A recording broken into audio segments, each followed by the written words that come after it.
السلام عليكم واهلا بكم في فيديو جديد، بل كورس جديد.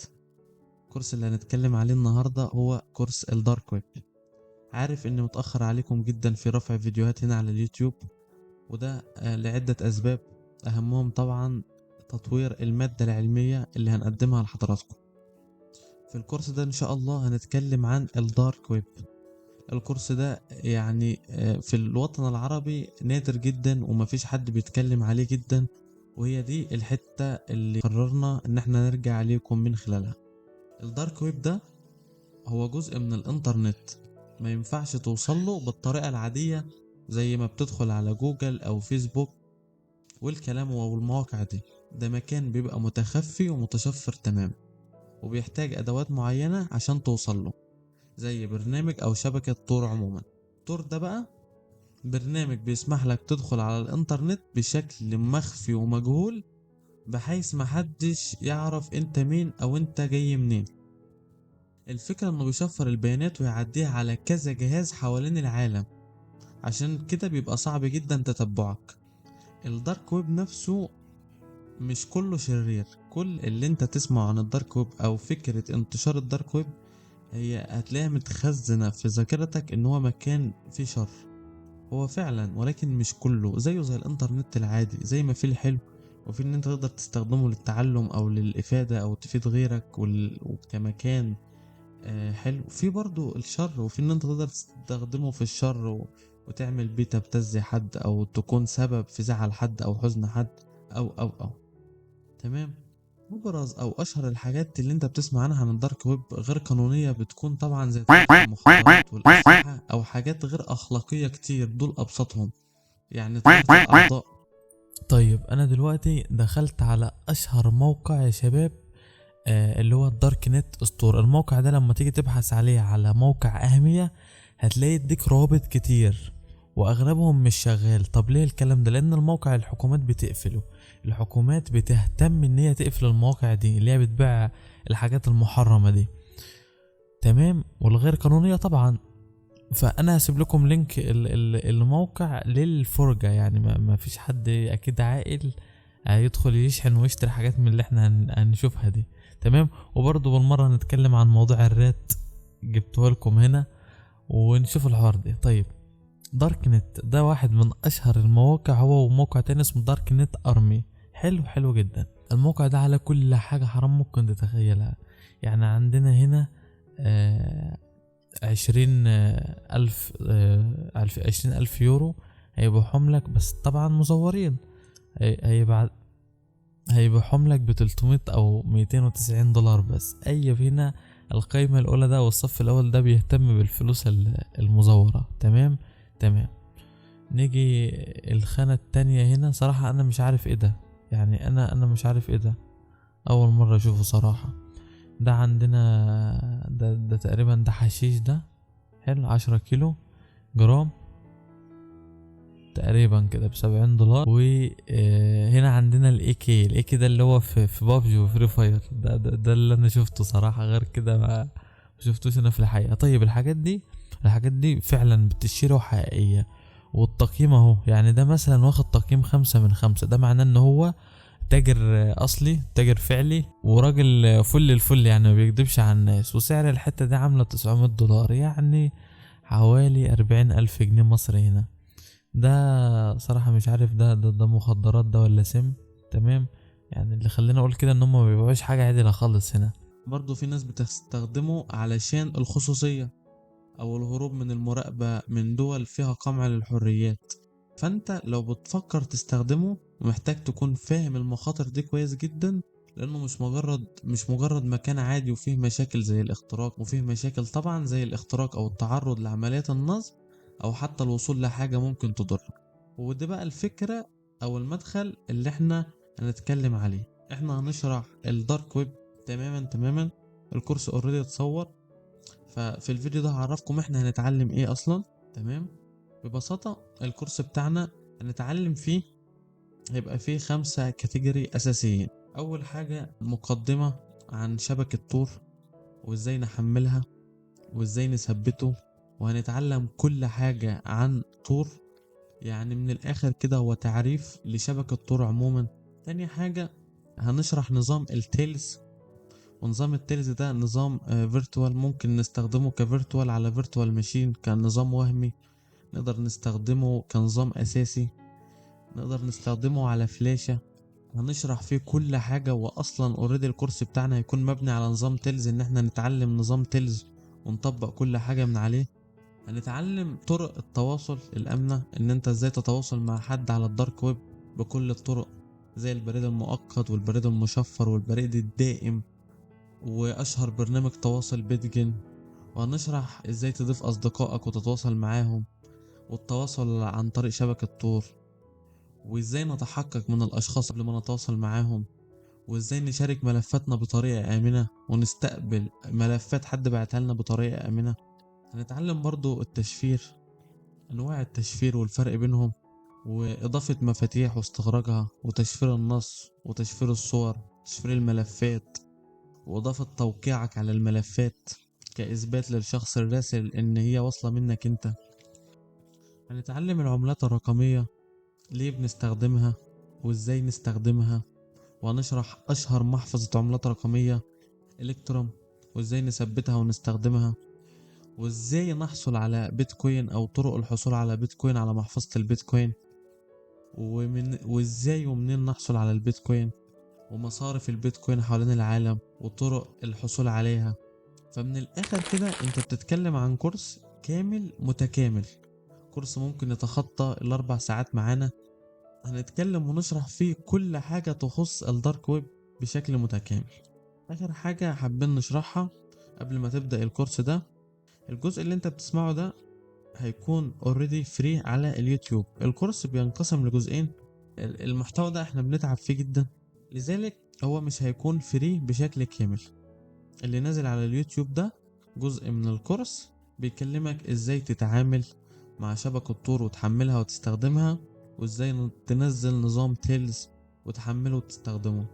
اما باقي الشروحات اللي هنشرحها على نظام التيلز ده والدخول في قلب الدارك ويب والعالم الدارك ويب، الجزء ده هيكون مدفوع وهيكون سهل الحصول عليه. تقدر تحصل عليه من عن طريق يوديمي او من عن طريق منصة TWM3، او تقدر تتواصل معايا مباشرة من خلال التليجرام او من خلال الانستجرام. هسيب لكم كل اللينكات دي اسفل الفيديو ده او اسفل الكورس. السلام عليكم واهلا بكم في فيديو جديد. في الفيديو ده ان شاء الله نتكلم عن شبكة التور.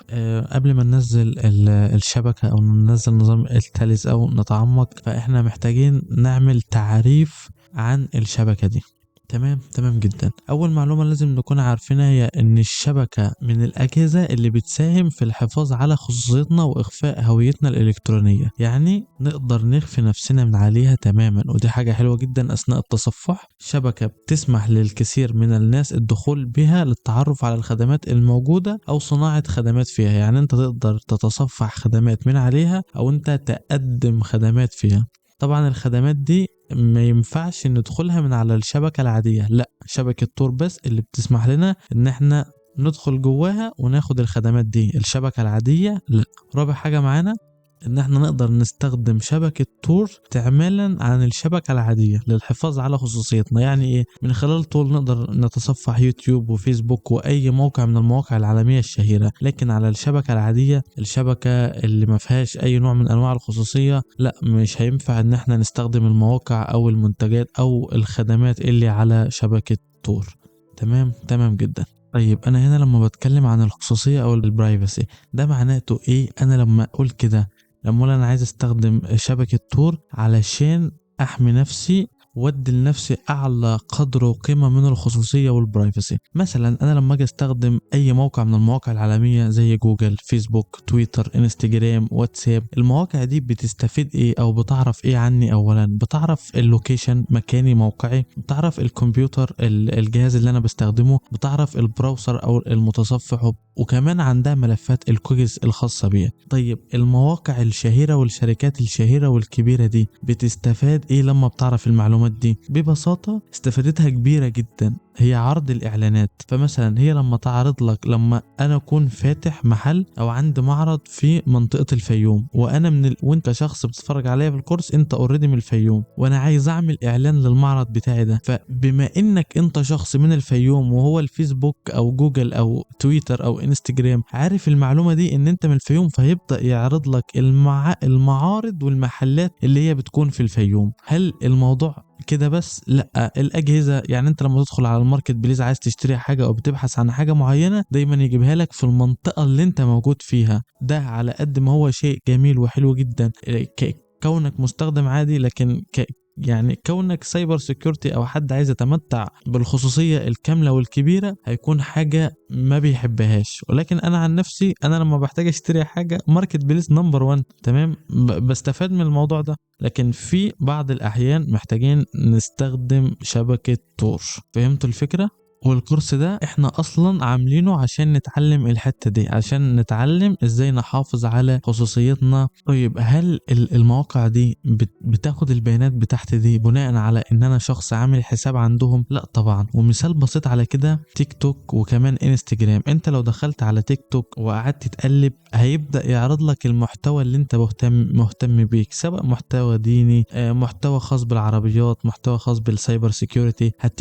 هيبدأ يعرف من غير ما تعمل اي اكاونت، من غير ما تعرف حساب، انت الفيديو اللي انت بتقف عليه شوية وبتسمعه للاخر هيبدأ هو يفهم الخوارزميات بتاعة التطبيق، هتبدأ تفهم ان انت مهتم بنوع المحتوى ده، فبالتالي انت هيبدأ ان هم يعرضوا لك عنه فيديوهات كتيرة جدا وكمان اعلانات. بس يعني الموضوع مش متوقف على ان انت تعمل حساب، لا. وتاني هو ده الهدف من الكورس بتاعنا، ان احنا نستخدم شبكة التور، سواء عن طريق المتصفح او عن طريق نظام التشغيل تيلز، سواء على فيرتوال ماشين او حتى على USB فلاشة. بس لحد ما نكون وصلنا لنهاية الفيديو بتاعنا، اشوفكم في فيديو جديد ان شاء الله. سلام.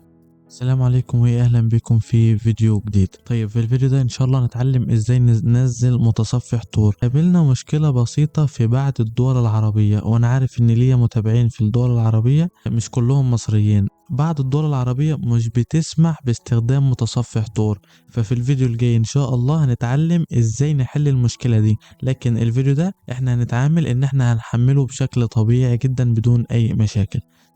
تمام جدا. اول حاجة هنروح للمتصفح بتاعنا وهنروح على نكتب تور براوسر او تور بروجكت.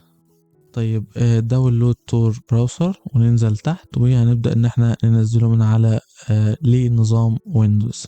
طيب بدأ ان هو يحمل معايا البراوسر بدون اي مشكلة اهو. في بعض الدول العربية تقريبا منهم السعودية مثلا، لما يجي يدخل على الموقع هيجيب له فاوند ايرور، مش هيفتح معاه الموقع لانه بيكون محظور في بعض الدول العربية، وتقريبا سوريا وتقريبا العراق كمان. بس ملناش دعوة بالكلام ده، ان شاء الله في الفيديو اللي جاي نعرف ازاي نحل المشكلة دي.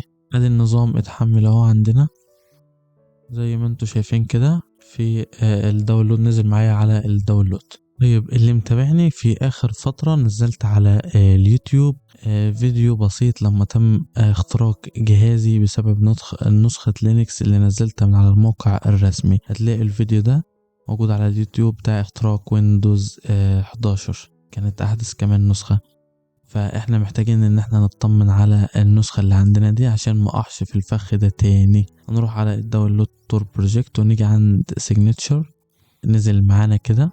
مش بس كده، لا، هنروح كمان نبحث عن تور بروجكت بابليك كي. المفروض نختار الاختيار التاني هو كان بروفاير تور براوسر سيجنتشر، وننزل تحت داونلود اند يوز بابليك كي، كنترول اس من الكيبورد ونروح على الداونلود ونعمل all files ونعمل له سيف او نغير اسمه عشان اسمه مستفز او طويل. اوكي حلو اوي كده زي ما احنا شايفين. نرجع تاني. طيب اخر حاجة بقى البرنامج اللي احنا هنستخدمه عشان نعمل تحقق للبرنامج اللي احنا نزلناه، واللي اسمه GBG for win. ثم نضغط على اول سيرش وداونلود GBG for win 0، ثم داونلود، ويبدأ ان هو يتحمل معانا بالشكل ده. النت عندي بطيء شوي معلش. بعد ما تم تحميل البرنامج هنعمل له تثبيت. بعد التثبيت التطبيق بيظهر معانا على ايقونة او شكل اسمه كليوباترا. نيكست نيكست نيكست اهو رن كليوباترا. طبعا انا نزلت الملف مرتين، مرة على شكل اللي احنا غيرناه، والمرة التانية كان بالشكل الاسم المعقد ده، فممكن نمسح الاسم المعقد ده، ما علينا. المهم دلوقتي التطبيق فتح معانا، ندوس على import وهنروح للداونلود وهنعمل all files، ثم هنختار الكي تكست اللي احنا نزلناه وندوس على open ثم على اوكي. شوت اوت لكل حد في الاوضه. عايزين نعمله دلوقتي ان احنا نعمل configuration او تفعيل مفتاح او الكي ده على البرنامج الاصلي. تمام كده، الموضوع بسيط وسهل ومفيهوش اي حاجه. بعد كده هنستخدم الايكون الخاصه بفيرفاي داونلود، وهنبدا نعمل اختيار للملف اللي احنا عايزين نعمل له تحقق. وهنا بيقول لي فيرفاي التطبيق ده تمام مفيهوش اي حاجه خطيره، قول له اوكي، ثم نطلع من البرنامج كده ونروح على الداونلود ونبدا ان احنا نتمم خطوات التظبيط عادي جدا بدون اي مشكله. اوكي ننستول ونسيبه يحمل. هنا بيقول لي اد ستارت منيو ديسكتوب ايكون اللي هو يظهر لي في علامة الويندوز او هنا كده. تاني حاجة اللي هو بيقول لي ران ذا تور براوسر، اللي هو بعد ما يتم التثبيت يعمل له ران. لا احنا مش هنعمل له ران دلوقتي، لان الران او هنبدأ نشغله ان شاء الله في الفيديو الجديد. بس لحد هنا نكون وصلنا لنهاية الفيديو بتاعنا. سلام واشوفكم في فيديو جديد ان شاء الله. طيب السلام عليكم واهلا بكم في فيديو جديد. النهاردة ان شاء الله في الفيديو ده هنتكلم عن الطريقة البديلة لتحميل متصفح تور. يعني ايه؟ زي ما قلنا مش في كل الدول بنقدر ان احنا ننزل متصفح تور بسهولة، فعندنا حل، يعني اختيار بديل للموضوع ده. فالحل الاول يا شباب الا وهو ان انا بكتب تور بروجكت، ولكن هنزله من على جيت هاب. عادي جدا ان انا انزله من على جيت هاب، موضوع بسيط. طيب في حالة ان الدولة برضو قافلة الموضوع من على جيت هاب، وده موضوع يعني خلينا نقول بسيط جدا او مش قوي يعني، بس خلي بالنا لان شوف مكتوب ايه. انا معرفش بس النت عندي ضعيف جدا. ليه كده؟ ثانية واحدة، ليه النت عندي ضعيف كده؟ سبيد تيست، الله اكبر، ده النت عندي في ذمة الله، ولا انا اللي اخترت وقت وحش للتسجيل ولا ايه؟ يوه ما هو حلو يا جدعان، بس خلاص مش عايزين نكمل. ماشي، هنا بيقول لي ايه unofficial، يعني مش النسخة الرسمية، فبالتالي لازم لما نيجي ننزلها ان احنا نتحقق منها زي ما اتفقنا كده. تمام. طيب ايه بقى الموضوع التاني؟ الفكرة التانية ان احنا ننزل extension الخاص بجوجل. extensions نبحث عن extensions اهو كروم ويب ستور extensions، في خانة الاكستنشنز كده نتأكد، وهنيجي هنا نبحث عن براوسر. هنلاقينا براوسر VPN free VPN for كروم، وبعدين هندوس على add to chrome add extension. هيبدأ الاكستنشن ان هو يتضاف عندنا بالشكل ده هنا اهو. هنبدأ ان احنا نعمل له accept ثم start. كده الاكستنشن عندنا اتفتح، ونقدر ان احنا نبحث عن اي موقع مقفول. حتى لو دخلنا على موقع ماي اي بي اجري ماشي، هيقول لي ان الاي بي بتاعي، والله ما اعرف ايه الدولة دي، استنى كده، والله ما عارف فين دي. المهم يا جماعة ان هي في اي حتة غير مصر. اندونيسيا، تمام، يعني في اسيا، تمام. بس هي دي الموضوع، ونقدر ندخل على تور براوسر وننزل اي تطبيق او اي حاجة ممنوع ان احنا نستخدمها اصلا وبس. وبعد ما نخلص هنيجي على الاكستنشن ونعمل له اوف، نقفله، وخلاص على كده نبدأ نتعامل بقى من الفيديو الجاي ان شاء الله بعد ما نستخدم تور. ماذا بعد؟ يلا جود باي. السلام عليكم واهلا بكم في فيديو جديد. مش فيديو جديد ولا حاجة، انا بصور بقالي ساعة، كل ال5 فيديوهات اللي فاتوا تقريبا في نفس الوقت، الساعة 3 الفجر اهو في الشتاء، وانا عندي امتحان كمان اسبوع. اهلا بكم في الفيديو الخامس من الكورس. احنا دلوقتي خلاص ثبتنا التور، ودلوقتي المفروض ان احنا نفتحه تور براوسر اب وندوس على انتر. اول حاجة نعملها ان احنا نعمل always connect automatically وندوس على connect عشان يبقى متصل على طول، مش ما يقعدش كنت ان هو يتصل كده. تمام، هنسيبه يتصل. بص، هو المشكلة مش مشكلة نت، هو في الطبع اصلا بياخد وقت كده في الاتصال اللي هو بتاع اول. تمام، عشان كده عملنا له always connect automatically. كويس جدا. تاني حاجة عايزين نعملها ان احنا نتشيك، يعني هل في اي حاجة ناقصة، اي حاجة المفروض تتعمل ما عملناهاش. هنكتب تشيك تور وهندوس على انتر. طيب هنا بيقول لي this browser is configured to use tor، يعني كل الدنيا تمام من الاخر، يعني ما تشيلش هم اي حاجة يا معلم. طيب يا شباب، صلى على النبي. انا دخلت كده على جوجل وكتبت لكم تور دياجرام عشان نشرح كده بالصور. تمام جدا. ده الكمبيوتر بتاعي اهو. تمام، الكمبيوتر بتاعي، وانا دلوقتي ببحث من خلال شبكة تور او تور. هبحث هنا عن ايه يا شباب؟ جوجل دوت كوم، عشان بس نفهم المثال. فبدأ ان هو يدخل لي على جوجل دوت كوم. تمام، زي ما انتوا شايفين كده. ايه اللي حصل خلال العملية دي بقى؟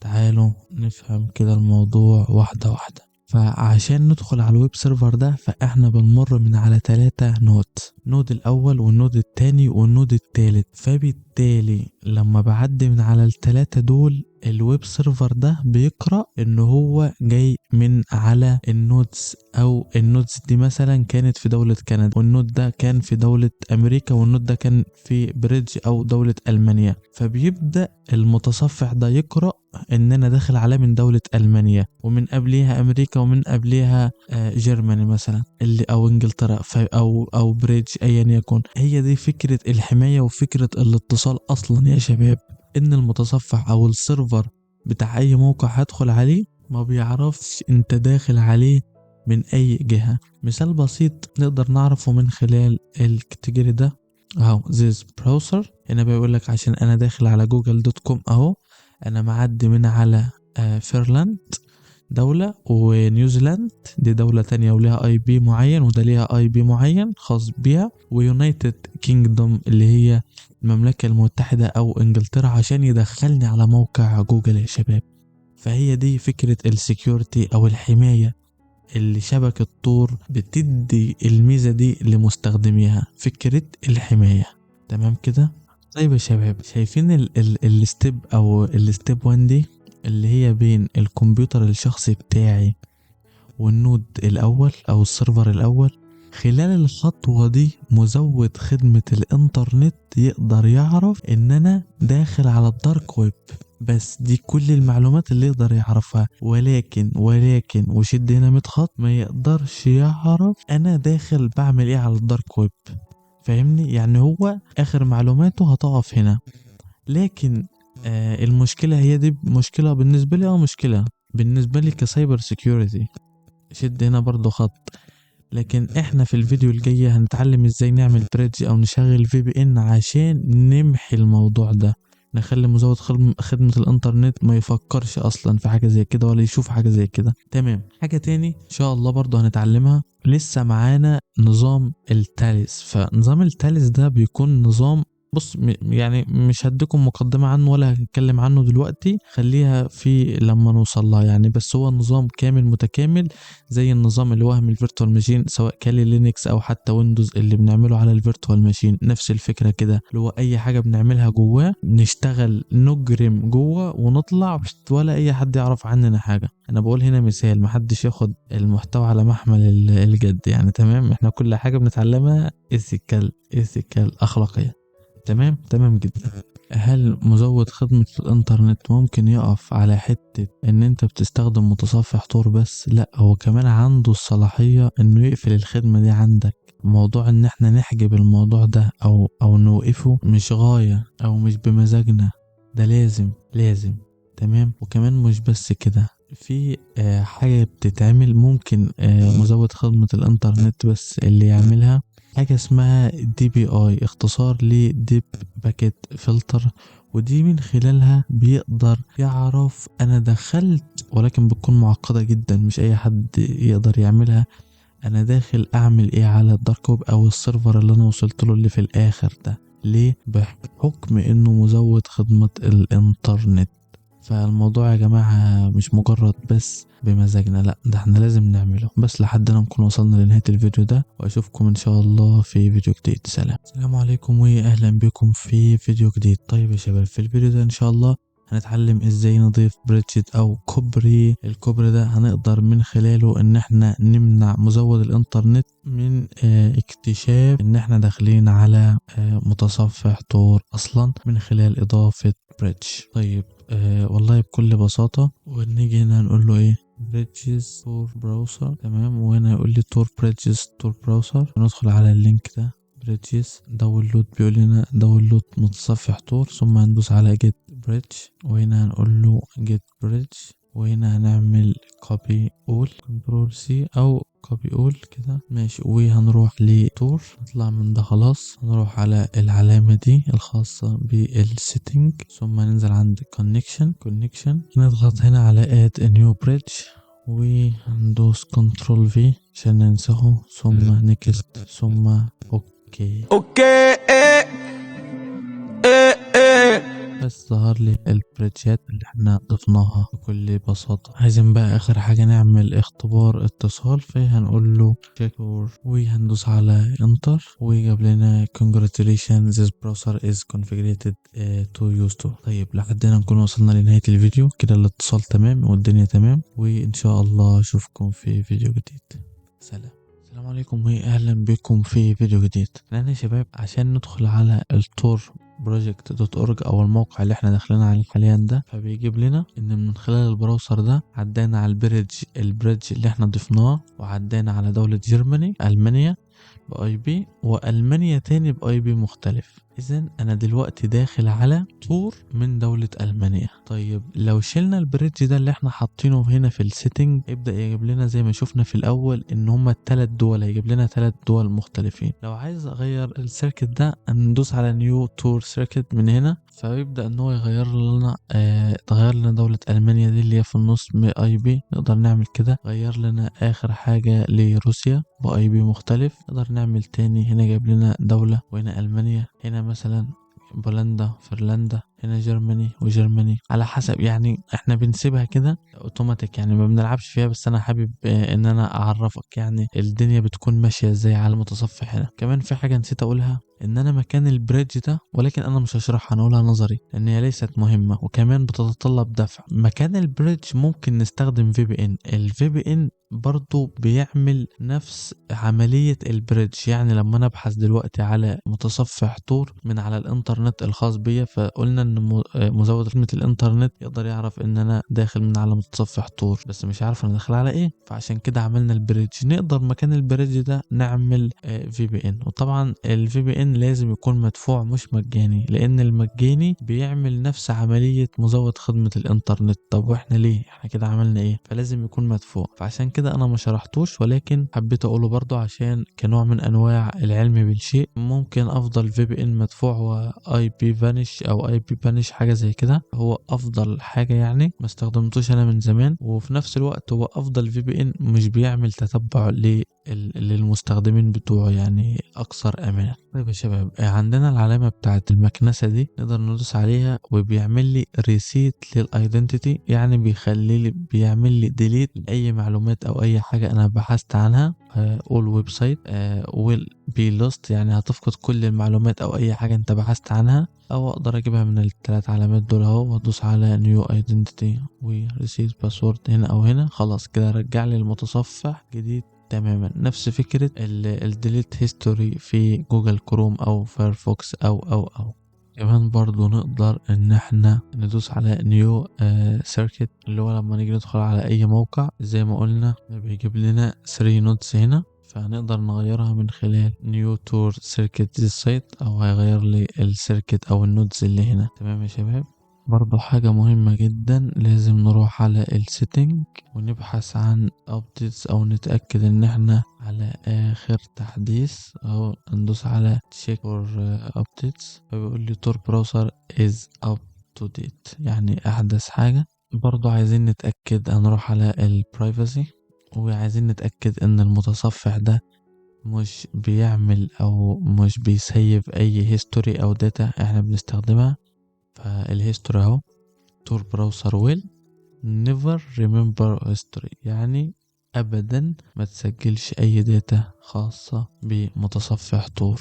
ننزل برضو تحت كده وعندنا حاجة السكيورتي هنتكلم عليهم في الفيديو الجاي ان شاء الله. بلوك دينجرز، او يعني بيقول لي بيعمل بلوك لتحميل المحتوى الخطير. اي محتوى خطير بنقدر ان احنا نعمل له بلوك او ممنوع من التحميل. برضه عندنا هنا HTTPS only mode، لازم نتأكد ان هو مفعل على enable على كل الويندوز. لازم نتأكد ان هو شغال، مش هينفع ندخل على موقع امتداده مش HTTPS. تمام، فنتأكد ان دي على الاختيار الاول، يعني نوع التشفير لازم يكون HTTPS. طيب اخر حاجة، وانتوا هتلاحظوا هنا ان انا بستخدم مش مكبر حجم الشاشة هنا في متصفح تور، وده عشان ما يسمحش للمواقع اللي انا هزورها بعد كده انه يعرف حجم المونيتور اللي انا شغال عليه، فبالتالي ما يعرفش حجم الشاشة او نوع الجهاز.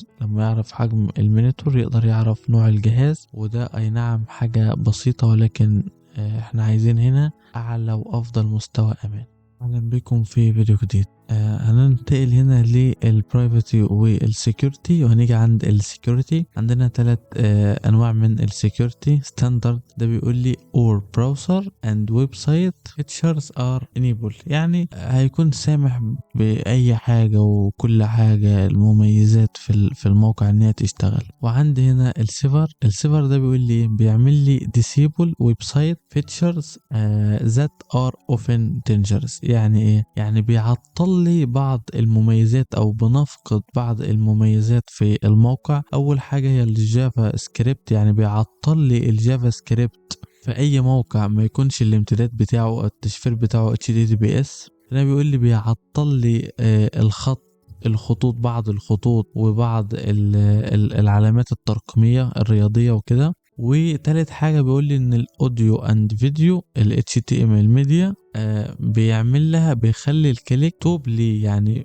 بيخلي التشغيل ما يكونش تلقائي، لا انا اللي ادوس على الكليك واشغله. تمام، ملاحظين هنا بقى الحته دي، شايفين علامه السكيورتي دي هنا لما بدوس عليها بيجيب لي ان ما فيش تقريبا ايه الحمايه، الليفل الحمايه ستاندرد اللي هو اقل حاجه. السيفر هنا بيبقى نص نص، تالت حاجه هنا بتبقى 3. هنا بقى في التالت حاجه دي بيقول لي ايه الجافا سكريبت ديسيبل في كل السايت، يعني بيقفل لي الجافا سكريبت في كل المواقع وليس المواقع اللي متشال منها او مش تشفيرها HTTPS بس، لا كل المواقع. وتاني حاجة بيعطل لي الفونت والايكون والماس او العلامات الرياضية والايمج، كل ده بيقفلهم لي. وتالت حاجة الاوديو اند فيديو HTML ميديا بيوقفها، اللي هي بيخليها كليك تو بلاي مش اوتو بلاي. يعني اوتو بلاي اللي هو تشتغل تلقائيا مجرد ما انت ما تدخل على موقع يشتغل تلقائي، لا هو بيخليك كليك تو بلاي. تمام جدا. دلوقتي بقى تعالوا نعمل قياس على موقع اسمه cover your tracks، اللي هو بيقيس لي